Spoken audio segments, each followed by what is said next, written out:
Ini kondisi di jembatan Enenang. Jembatan Enenang Takengon. Putus jembatannya, guys. Gak bisa lewat. Ini kondisi di sini ya.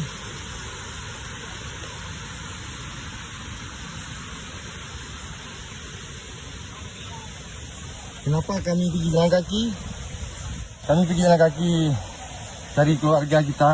Saya pun orang tua saya di Pondok Baru belum ada kabar. Sampai sekarang belum ada kabar.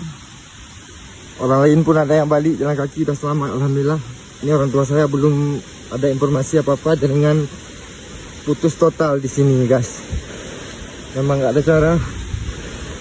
Kawan-kawan, bantu doain saya biar gak ada halangan apa-apa di jalan. Orang kami semua dilindungi sama Allah yang Maha Kuasa.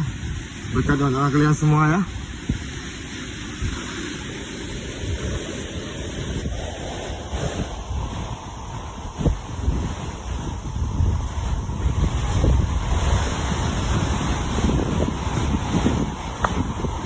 Ini jalan darurat.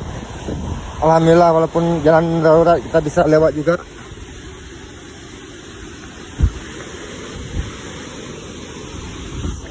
Bismillahirrahmanirrahim. Tetap semangat demi orang tua kita. Walaupun capek penat, kita akan berjuang. Akan kita usahakan sampai tempat tujuan.